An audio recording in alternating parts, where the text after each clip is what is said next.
Nagbabalik ang PTV Sports at ngayon kasama natin live ang Philippine Pencak-Silat athlete na si Francine Padios at si Coach Jefferson Ray Luon.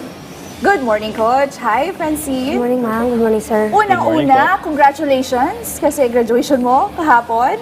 Yes, Tama ma'am. ba yan? Yes, ma'am. At we are very proud of Wow, you. nice. At syempre, umpisahan natin ang kwentuhan na Francine.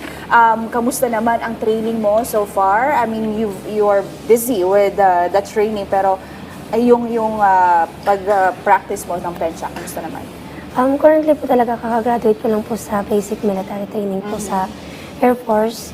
So, kaya po kasama ko si Coach Loan po. Siya po yung magbibigay ng insight kung ano po yung nangyayari ngayon sa team, kung gaano po kami ka-prepared ang mga ka-teammate ko po doon at kung paano na makakapag-gain po kami ng mga medals. Ang training ko po ngayon na nakuha is, yun nga, basic military training. So, parang exercises lang din po talaga yung mga ginagawa namin doon. Pero with additional discipline lang po talaga na bawat pong gumalaw, sunod lang po ng sunod. Pero pagdating sa Pencak-Silat, nagtitraining ka ba at the same time? Yes po. Kumbaga may word po kasi sa military na take life. So habang nasa loob po ako ng military training, kung may mga admin times po kami, is po kami nag-take life po ako na mag-training, yung mga basic movements, in-memorize ko po yung, bago kasi kami pumasok, may training pa po ako sa foreign coach po namin. So, parang binabalik-balik ko lang po yun every time, admin time. Yun, mga gabi, kapag may take life, may chance po ako na makapag mga 5 minutes po na training lang po, galaw-galaw lang po, para at least po hindi po ma-back to zero. Ayun. Other than that, Francine, kapansin-pansin yung boses natin. Parang pwede mo ba ikwento, bukod dun sa mga naibahagi mo, pwede mo ikwento yung naging buhay mo dun sa Air Force training? Yun po, lagi po kami dapat sumigaw. Hindi po dapat mahina yung boses, bawal po na magpakabebe doon. Oh. So, speak manly po talaga ang ginagawa namin. So, kaya ganito po yung boses ko is, syempre last day, so sigaw lang po ako ng sigaw para po kahit pa paano is remarkable po yung ending ng PMT training po namin. So, as you can see po sa video po is, lahat po is high knees. So, kahit sa training po, kahit sa training ko sa Pencak-Silat is, kailangan po na firm po talaga yung movement po namin. So, tulad po dun sa military po, kailangan po firm po. Kailangan po hindi po kami nagre-relax. Kailangan po na sunod lang po. Gaano kakaiba yung basic military training mo sa Pencak-Silat? Ay, napakaiba po talaga kasi po, kahit po paano po is, may tulog po ang mga atleta, may sapat po na kain, minsan po sumusobra. Dahil po sa support din po ng PSC at support po ng NSA po namin, lalo po ang very supportive po. Additional po lang is, gusto ko po mag-thank you kay Ma'am Princess Jason Kuyam po, Presidente po namin, at kay General Secretary po namin na si Sir Einer po is very supportive po. Hindi po ako makakapasok po ng military kung wala po sila at the same time guidance po nila. Yung kaibahan po namin is yun po, may proper po ang kain ng mga atleta, proper po na tulog. Sa amin po na military is minsan 2 araw lang po. Ay, 2 oras. Ganun. Oh, 2 oras. Tapos yung kain po namin is, hindi naman po kami pinapagutom, pero yung kain lang po namin is yung dapat lang i-sustain yung body namin. Hindi po namin, kumbaga hindi po namin na-fulfill yung wants po namin. Kasi po ang tinuturo po ng basic military training po is yung disiplina po sa pagkain, tapos yung disiplina po sa pagtulog. Ayun. Pero alam mo, napansin ko rin, kahit sobrang paus na yung boses ni Francine, sobrang talkative pa rin yan. Pero Coach, matanong naman kita, Coach. Coach, para kay Francine, anong masasabi mo as a national athlete and dun sa kanyang Air Force training? Actually, ma'am, naman po is way back the time na nag-atleta pa ako, nakasabay ko na itong maging atleta eh. Kasabayan ko rin to sa palakasan sa ensayo eh. Kaya no wonder na kayang-kaya niya kahit sa BMT. Pero coach, this upcoming tournaments ninyo, paano ba kayo nagpe-prepare? What's the training like? Sa 4 months po na wala siya, tuloy-tuloy pa rin po kami. Start ng January till now. As of now po, nasa skill testing na po sila to undergo training to specific.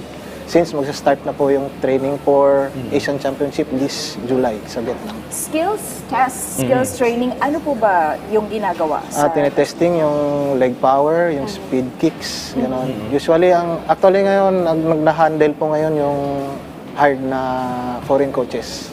So, mas ma-enhance po yung skills ng mga Filipino coaches at the same time. Oh, with that being said, Francine, paano dun sa military training mo, paano sa tingin mo yung binago ka nito? Ano ba yung binago ba nito yung mindset mo, yung disiplina mo? Kasi pagiging atleta, alam natin, disiplinado na. Pero dito sa military training mo, dagdag disiplina ito para sa'yo. Paano ka binago nito? Yun po, ano lang po, mas dagdag po yun, additional po na pagkakadisiplina. At the same time po, mas nagiging motivated po ako na umabol po sa training po namin kasi nga po, syempre, ayoko din na pahayaan na nawala ako ng 4 months. Honestly, alam ko sa sarili ko na pag yung 4 months na yun is a big deal na po na mawala sa training. So, malaki po yung ang aking hahabulin. Pero po, with the training ko din po, na kaya ko ngayong training sa military, how much more ulit yung pagbalik ko sa team.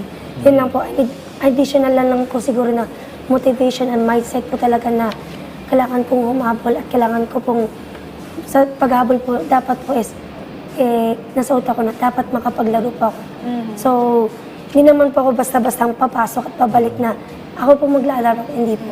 So, kailangan ko pa rin mag-cope up sa training at i-prove yung sarili ko na kaya ko talaga maglaro at potential po pa rin akong makauwi ng medalya po ulit. Para kay Coach Jefferson, Coach, yung ating mga penchaxel at athletes katulad ni Francine, nakapag-uwi ng gold medal in the last SEA Games. So, bakit pa tayo kukuha ng foreign coaches sa tingin mo? Siguro, since nagbago po kasi yung rules medyo kailangan pa po natin i-enhance saka yung mga tactical skills, saka more improvement pa po sa paglaro. Saka since yung mga Indonesian coaches po kasi yun mas alam nila yung laro na yun. Ayun, alam mo partner, walang pinagkaiba to sa mga kumbaga sa isang National Sports Association.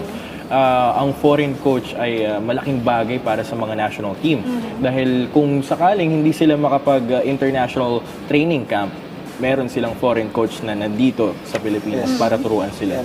Well, it happens all across sports no? Hindi lang sa penchaxel. Marami na rin ibang events na kumukonsulta sa mga foreign coaches, which is a good thing na mas lalo pang ma-enhance kung ano man yung skill set na meron tayo, di ba? Pero Francine, paano mo na ma-manage yung training mo previously dahil nawala ka sa penchak dahil na military training ka?